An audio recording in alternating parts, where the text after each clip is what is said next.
The mid of January is when most employers ask their employees to submit their tax saving proof. This helps employers calculate the extent of TDS deductions to be made on the employee's salary. As per the income tax rules, employers must collect some of the taxes their employees are liable to pay and deposit the same to the government's account.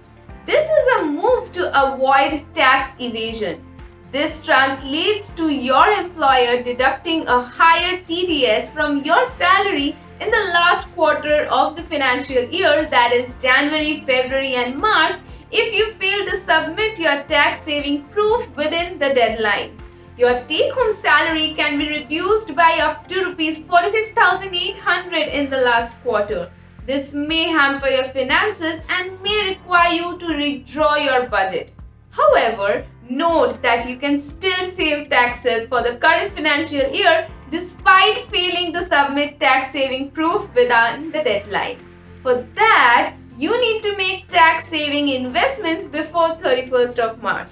You can claim a refund of the excess taxes paid in the form of TDS on your salary when filing your ITR. Yet it is advisable to submit your investment proofs to your HR and avoid a higher deduction of TDS. Hey guys, this is Prarthana from ClearTax, and the following are some of the documents that can be submitted to your HR to avoid a higher TDS deduction. Number 1. Rent receipts. If you live in a rented accommodation, you can claim tax exemption on your house rent allowance. You have to provide your rent receipts to your HR to claim tax exemption. The list of the following is allowed as HRA exemption. If the rent paid in a year exceeds Rs 1 lakh, your landlord should provide his PAN. If not, you are not eligible to claim HRA exemption. Number 2. Tax saving investment proof. If you have made investments covered under Section 80C of the Income Tax Act 1961, then you are eligible to claim tax deductions of up to Rs 1.5 lakh a year. Some of the investments under Section 80C are EPF, PPF, NSC, ELSS, ULIP, SSY, 5-year POTD, tax saver FDs, and NPS. Most employers ought to accept your EPF or NPS contributions for tax deductions under Section 80C. Number 3. Insurance details. Section 80D of the Income Tax Act 1961 provides tax deductions on the premiums paid towards availing a medical insurance policy. This policy may cover you, spouse, children, and parents. This is over and above the deductions under Section 80C. You have to provide your HR with the proof of payment of insurance premium. You can claim deductions of up to Rs 1 lakh under this section depending on the age of parents, spouse, and yourself. The following table summarizes the extent of deduction available under Section 80D. Apart from the deduction on availing a medical insurance policy, you can also claim deductions on the expenses made on preventive health checkup. Next, education loan interest paid certificate.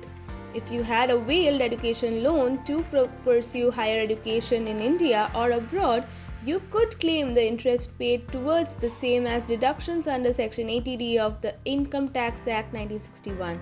One thing to note here is that the principal component in the EMI is not eligible for any tax benefit.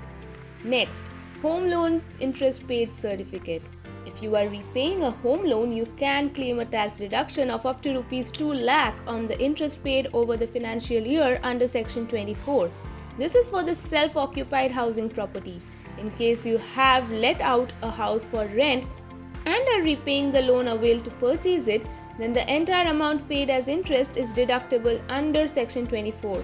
You have to provide interest paid certificate issued by a banker to your HR to claim deductions under this section.